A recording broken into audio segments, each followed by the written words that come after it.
Week 15 streaming options. We'll start at quarterback. Caleb Williams against the Vikings. He's only 48% rostered. Despite the struggles, he's still QB 13 overall on the season. And prior to week 14, Caleb Williams, he had back-to-back top 5 weeks. He's averaging 35 pass attempts per game over the last 6. And he's averaging 42 rushing yards over the last 4. That's what's going to carry him from fantasy for fantasy purposes. We've seen that with Drake May, where he doesn't have the weapons, not getting a ton of passing production, but he's running the ball a ton. He's usable. He's a top 12 quarterback in a lot of weeks. We could get that from Caleb Williams, and Caleb Williams has much better weapons than a Drake May. And look at the matchup this week against the Vikings. They just played them in week 12. He had 340 yards passing in that game. He threw 2 touchdowns. He ran for 33 yards against the Vikings in week 12. He was the QB4 overall. So we've already seen him in recent weeks against the Vikings just 3 weeks ago.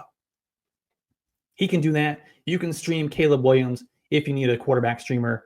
We can also stream Will Levis against the Bengals. He's 28% rostered. He's got Jameis Winston-like tendencies at times. He's Jameis Winston light. He's got Calvin Ridley and Nick Westbrook-Ikine. Those guys are playing really well. Ridley is commanding targets at a high level. Up until week 14, Nick Westbrook-Ikine had been as hot as any wide receiver in football, just scoring touchdowns at an insane rate. He could pick that back up. Bengals are the 3rd easiest matchup for quarterbacks, and the game script is going to play in his favor. Unlike last week against the Jaguars, against a bad Jaguars team, against Mac Jones, game script, he's going to play from behind. The Bengals are probably going to blow out the Titans in this week, so he's going to have to play from behind, throw the ball a lot more, dial up some of those Jameis Winston-like plays. So you can, in deep formats, in a desperate situation, you could play Will Levis in week 15. At running back, how about Chris Rodriguez against the Saints? But I get it. But I know there are people in desperate situations right now. He rushed 13 times for 94 yards and a touchdown in week 13 before the bye week. That could be a sign that he has supplanted Jeremy McNichols as the number 2 running back in that backfield. We know Austin Eckler is on IR, so Austin Eckler is not going to be available to play. So if Brian Robinson's still dealing with hamstring injuries, still dealing with an ankle injury, we're going to get somebody else in that backfield worked in for some meaningful touches.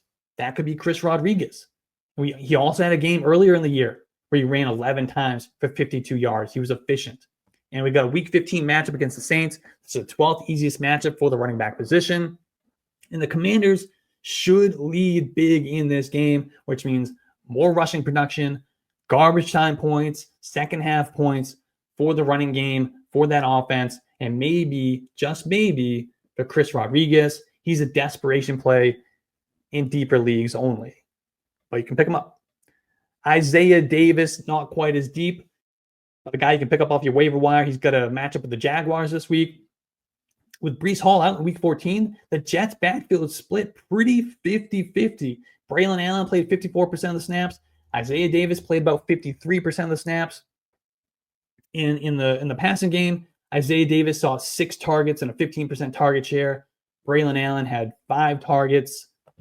And Isaiah Davis, he rushed 10 times for 40 yards and a touchdown. He also caught 3 of his 6 targets for 27 yards. The matchup this week against the Jaguars are the 2nd easiest matchup for the running back position. And if Breece Hall is out again, Isaiah Davis is a solid deep league streamer. You can even stream him in some shallower leagues as well. He's a very, very legitimate pick up and put in your lineup type player for week 15. Moving on to wide receiver, Adam Thielen against the Cowboys. He averaged 21 fantasy points per game over the last 2 weeks, combined for 21 targets over the last 2 games. Comes out to about a 29% target share, 17 receptions, 101 yards per game over the last 2 weeks. He's the clear number 1 go-to target for Bryce Young. And he's playing with fresh legs, fresh body. He missed a chunk of the middle of the season. He's not beat up. He's not an old 35-year-old. He's playing fresh. He's playing good. It's showing on the field. No target competition in that offense. And the Cowboys, they are the 11th easiest matchup for the wide receiver position. You can fire up. You can trust Adam Thielen. Not just in week 15. He could be that league winner. Josh Palmer against the Buccaneers in week 15. Last week without Ladd McConkey, he had a season high 6 catches for 78 yards on 9 targets.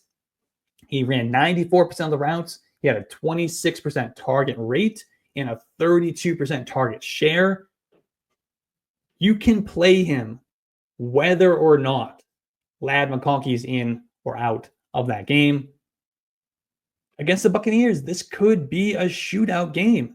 The Bucs offense is playing well. Baker Mayfield's playing well. The defense, the secondary, not so much. They're very susceptible, especially to the pass. They're actually the 7th easiest matchup for the wide receiver position. You can find Josh Palmer on your waiver wire or on your bench. Fire him up, stream him if you need a wide receiver play in week 15. Moving on to tight end. Grant Calcaterra against the Steelers. He's only 4% roster. Dallas Goedert still on IR. Week 14, with Goddard out, Grant Calcaterra caught 3 of his 3 targets, 16 yards, but he scored his first career touchdown. And earlier this season, when Dallas Goedert was out, he had a game with 4 catches for 67 yards against the Browns. He had a game of 3 catches, 58 yards against the Bengals. And he had a game of 5 catches for 30 yards against the Jaguars. Grant Calcaterra is the legitimate streaming option in week 15 and moving forward for as long as Dallas Goedert is out. How about Stone Smartt? Let's go real deep. Let's go real deep with Stone Smartt against the Buccaneers. Nobody's rostering Stone Smartt. But if Ladd McConkey's out again and Will Dissly is out again as well, or he went out at the end of last week's game, he actually missed the second half.